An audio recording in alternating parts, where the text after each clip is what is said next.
What is up, mortals? Alex here. Today I am bringing you a video to you all. This will be a video on game 1 on a match that my friend Mike and I had a few days ago. This will be a match between Eldlich Lightsworn versus Dragon Link. If you guys want to see the deck list, check out the channel. I recently posted deck list for this video, for this deck that I will be using. And we'll be posting an Eldlich list later on the week.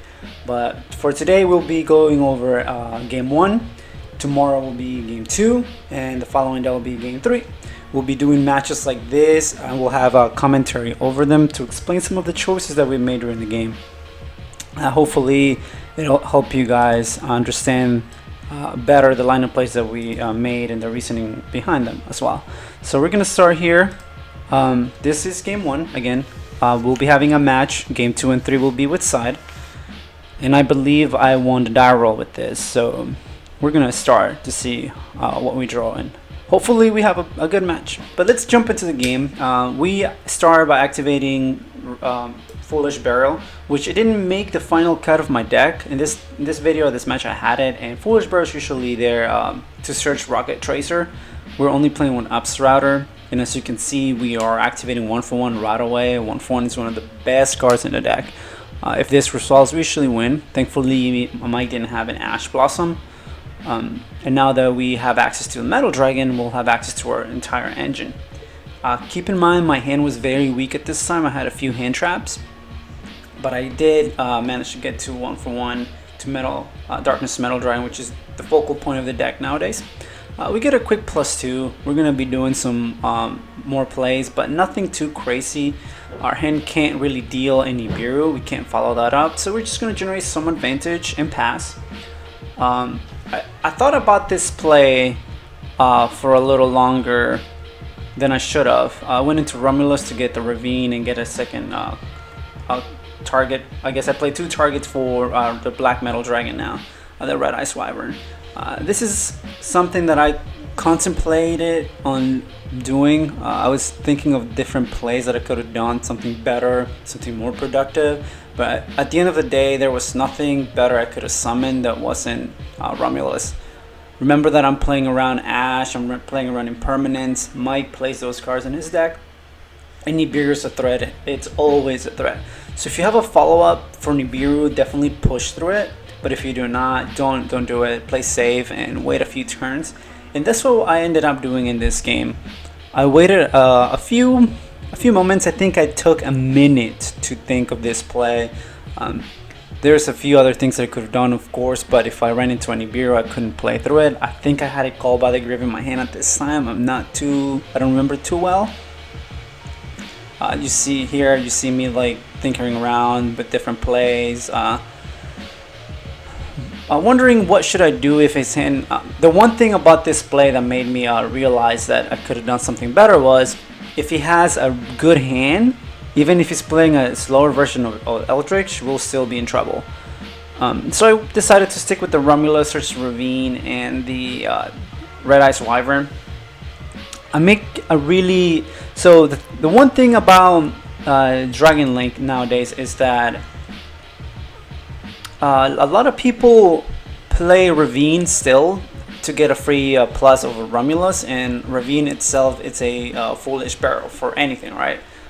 Most times than not, Ravine will be sending Ups Router Dragon, and now that we play the 1, it's just Rhoda. If we happen to draw Ups Router, we don't really need this Ravine for anything unless we have a Monster Reborn like card, and we are playing Monster Reborn, and we are playing World Legacy Guard Dragon. So we go with Ravine and World Legacy Guard Dragon or Reborn. We actually have access to anybody in our deck. And in this case, I knew I had a Tracer in graveyard, and I wanted to put something else, an extra Rocket in graveyard, just so our Boot Sector launch can become a +2 if he happens to break our board.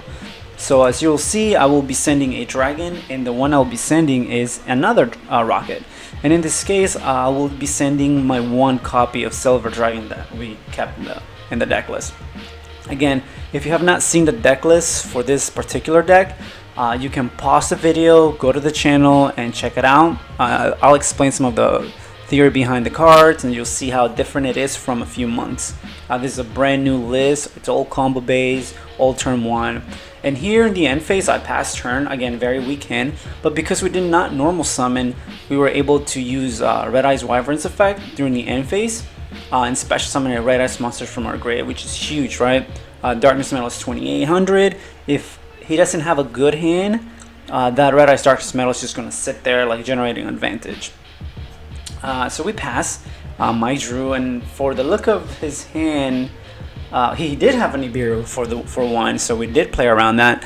He also has Eldlich and Magician Souls, which is really good. But the sad thing about that is that he drew his one target to send off a Magician Souls, so he won't be doing any crazy plays or generating an insane amount of advantage. So thankfully, both our hands were weak. At this point, he's going to be special summoning his Apprentice Magician by discarding the Soul. I think he should have kept that and used Soul's effect to get something else, but I don't know why he didn't. He just wanted to get rid of our monsters. He doesn't have a way to out the Darkness Metal yet, and if he did, he probably waited a turn too much. And right there, he was complaining a little bit, because I was just wondering, like, what, really? That's it? We both sort of bricked. And this is when Darkness Metal just starts rolling and snowballs out of control. I had so many different targets, but I went for Absorrouter, I believe. Yes, Absorrouter. If Absorrouter goes to the graveyard, we get an extra advantage to push through his stuff, just because Eldritch is actually very difficult for a lot of decks to deal with. The trap cards have very good effects. Pop, Banish from graveyard, summons from deck, negates, Rhoda, everything. The deck has so many cards, so many good cards to worry about. It's so versatile. So we need to keep the advantage rolling. The fact that our Darkness Metal Dragon resolved, it's really good. It lived for another turn. It gave us an extra plus. And again, our hand is very weak. I don't want to overcommit to anything, no unnecessary plays. So I just passed to him. We're just waiting, seeing what he does, letting him commit to the board. If we get Nibiru, he's going to have to Nibiru his own board. But as of right now, we're quite safe. Let's see what he does. I think here he uses the Eldritch effects in hand to send the Darkness Metal, because if he doesn't, he's going to be in a lot of trouble. Getting that Darkness Metal as effect again in the next turn would definitely end. It would allow us to end his life points for sure. At this point, he is at 800 from the Darkness Metal and 12, so he's taken 2,000 so far. He's a 6,000. That's not a lot of damage for this deck to pump out. So he deals with that. He sets a card and he summons the Eldritch, which this is where the deck starts to shine in the early stages of the game if you have nothing going, because Eldritch can be targeted, can be destroyed by card effects, and he's big right now. So here he's going to go and get a pop, I believe. I'm not too familiar with the spells and traps. I know they search each other, but they search different ones. In this case, he went and got red. Sanguine. Let's special summon a zombie from the deck. If he has the guy, he can go and get. If he can go summon any zombie, but if he doesn't have the guy, he's restricted to zombies for the rest of the turn. That doesn't matter. He's just an extra body. So Absorrouter goes to the graveyard. We go and get a missing piece, and let's see who we get. Probably another Tracer. Having Tracers in hand is just too good, but it's possible that I go and get Rocket Synchron as well to have access to a Boral Savage play. And if he doesn't set anything, that Boral Savage can definitely lead us to victory. So we go and get the Rocket Synchron. We have possible Needle Fiber plays, which we are playing Needle Fiber nowadays. Let's see what he comes up with. So we draw for turn. Analyzing our options, looking at everything we got going on. Always take some time to analyze the board, your hand, the graveyards. Think what they might have in their hand. It's always very important to take all of that in consideration. Let's see, just taking some time to think some plays. Make sure that I don't just auto lose to Nibiru. He is known for playing Ash and Pern Veiler in his decks. I know what that set card is. Thankfully, it's nothing threatening yet. But if he does resolve it, he will be special summoning another Eldritch from his deck, so another jump blocker for us to run over. So I was thinking, I have Gamma in my hand. If he ashes here, we win, correct? Gamma is extremely powerful. Very, very good card. It lets us have access to Needle Fiber by negating a monster effect, which is ridiculous. So here, I decided to Twin Twister. The reasoning was, if he summons an extra monster from his in any way, we'll be able to special summon 2 rockets from my graveyard. And remember that I put the silver rocket in the graveyard in the first turn just for a play like this, just setting up a bigger play for a follow-up for the next turn. And in this case, it was 2 turns later. You see Twin Twister being used. I was main decking Twin Twister at this point. Just for Eldritch, I thought it was really, really strong against it, and even in my Adamantipator deck, I'm playing Twin Twister. So you see me here, just getting 2 rockets for free. It's very strong without normal summoning. Very, very good. And I think here I go for Needle Fiber. Okay, cool. So I commit to a Needle Fiber, maybe losing to a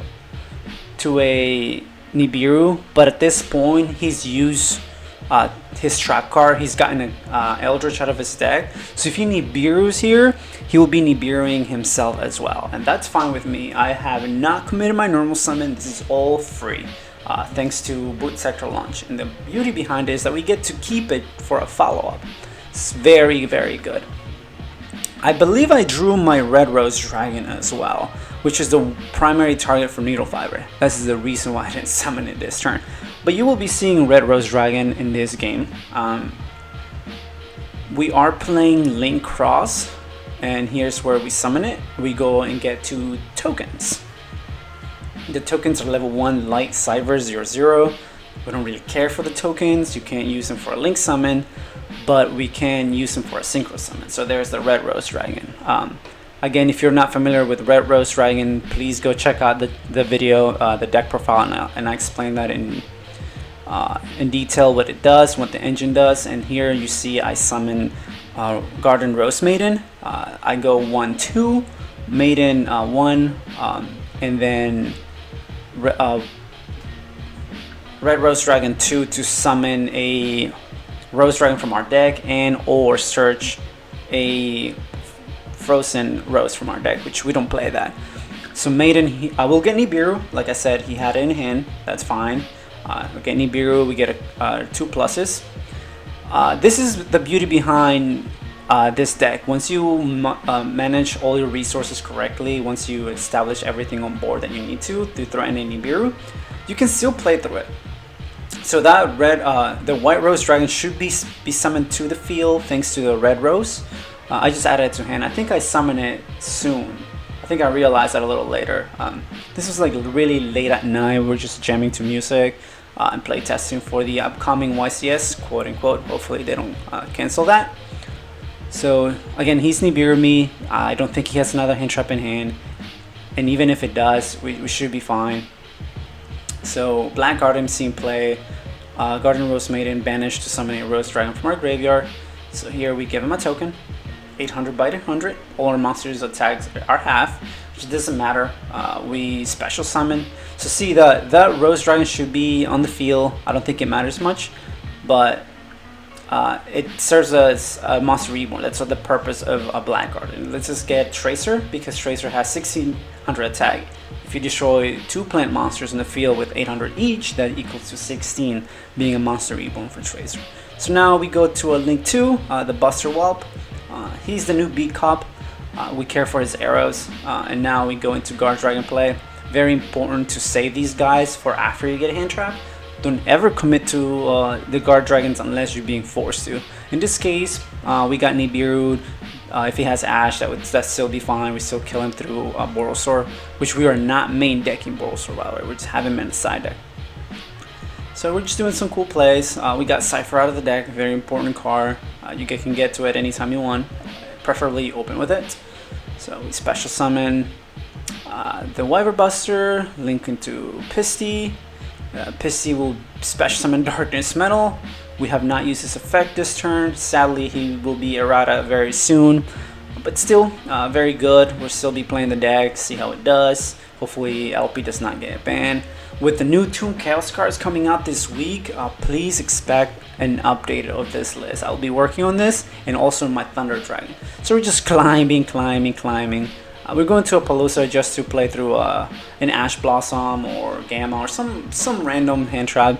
Also, if we don't manage to kill him, we'll be able to have a negate or two first monsters. Palooza is very good against Eldlich since he needs all his effects to resolve. And Palooza can negate 2 of those. Let's see.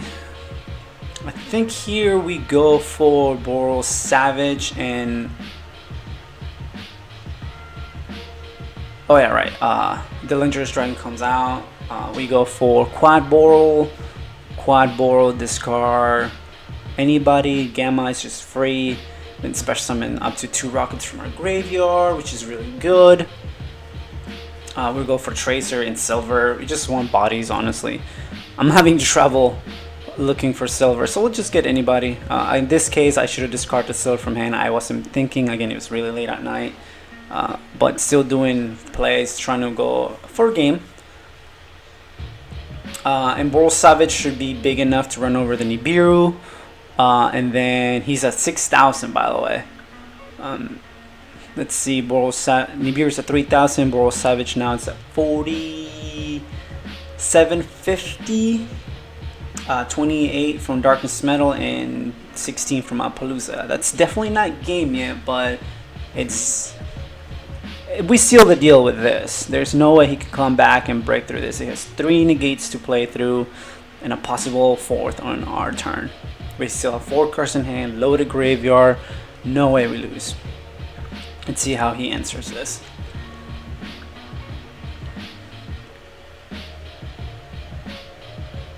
I wish we had access to a Leveneer, but it's all good. We could have probably sent Leveneer, but I wasn't expecting him just to have 1 Nibiru. I was playing around too many things, and it just wasn't possible. But we still got there.